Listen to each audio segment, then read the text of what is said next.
ఎంత శుద్ధి అయిపోతుందో, ఇంట్లో దేవతామూర్తులన్నీ పుణ్యాహవాచన క్రతువు ద్వారా శుద్ధి అవుతాయో, ఇల్లంతా శుద్ధి అవుతుందో, ఇంట్లో సూతకం పాటించిన వ్యక్తులందరూ శుద్ధి అవుతారో బ్రాహ్మణుల ద్వారా, దాని మరుక్షణమే దీపారాధన చేయవలసిందే. అంతెందుకు ఏమంటారు, ఏ గుడికి పోరాదు, దండం పెట్టరాదు, ఇలాంటి భాగవతం జరుగుతూ ఉన్న చోటికి అసలుకే పోరాదు, భాగవతం జరుగుతుంటే కృష్ణుణ్ణి మొక్కరాదు, ఇలాంటివన్నీ చెబుతూ ఉంటారు. మరి మీరు 12వ రోజు కాగానే మొట్టమొదటి నిద్రకి ఎక్కడికి పోతాడండి? గుడి మీదకే కదా పోయేది. 12వ రోజు నిద్రకేమో పని వచ్చింది, కానీ దాని తర్వాత రోజులలో గుడి పనికి రాలేదా? ఇది ఎంత విదూరమైనటువంటి మాట. కాబట్టి ఇలాంటి మూఢమైనటువంటి అల్ప బుద్ధిని కలిగి ఉంటారు. వాళ్లకు తోచిందే శాస్త్రముగా పాటిస్తూ ఉంటారు. వేద విధులైనటువంటి బ్రాహ్మణులు చెప్పింది కూడా ఏమో అయ్యగారు చెప్తాను అని మా తాత అయితే మరి పాటించలేదు. మా తాత గుడికి పోలేదు, నేను కూడా గుడికి పోను.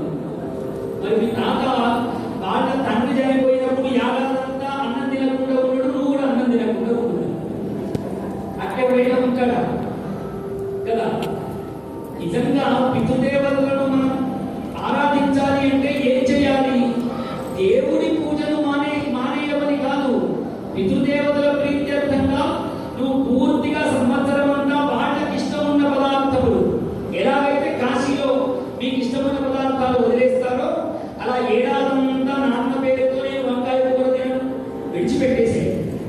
ఏడాదంతా నేను బయట హోటళ్లలో తినేవాడిని, ఇప్పుడు నిష్ఠానేమంతో ఇంట్లో మా ఆవిడ వండిందే తింటాను, ఇక ఈ పదార్థం మా నాన్నగారి కోసం వదిలేస్తున్నాను అని ఒక సంవత్సరం పాటు మీకు ఇష్టం ఉన్నవి, నాన్నగారికి ఇష్టం ఉన్నవి వదిలేయండి. అది నిజమైనటువంటి నివాళి. కానీ భగవంతుడి ఆరాధనను మానేయడం ఎలాంటి నివాళి? అది ఇంకా పాపమును పెంచేటువంటిదే. ఇది బాగా గుర్తుపెట్టుకోవాలి. ఇంకా చాలా మంది ఏమిటి, వీరింట్లో శుభకార్యం అవుతుంది, పెళ్లిలో గృహప్రవేశమో చేస్తారు. చేసిన తర్వాత వాళ్ళ ఆత్మీయుడు ఎవడో మరణిస్తాడు. ఓ నెలకో, 2 నెలలకో, 3 నెలలకో, 5 నెలలకో, 6 నెలలకు. అప్పుడు మా ఇంట్లో లగ్నమైంది, మా తాత చచ్చిపోతే నేను ఎట్లా పోవాలి?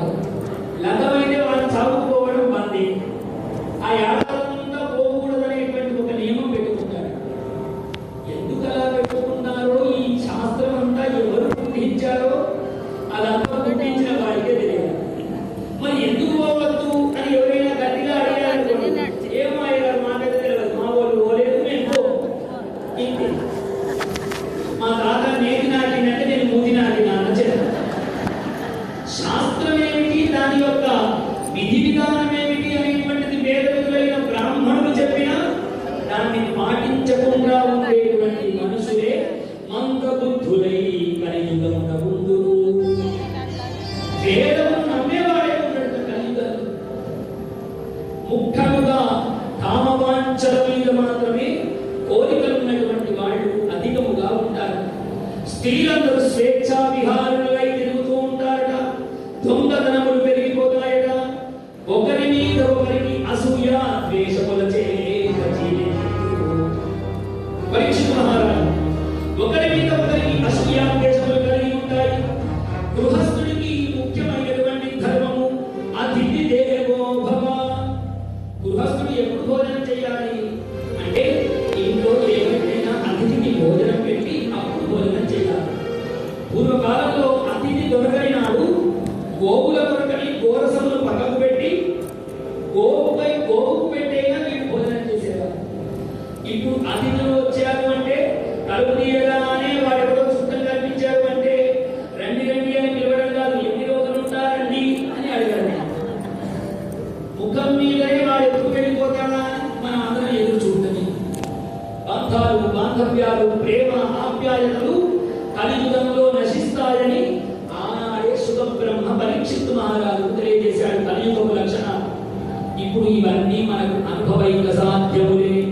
ఇవన్నీ మనం అనుభవిస్తున్నటువంటి గుణాలు. మరో విషయం పరీక్షిత్ మహా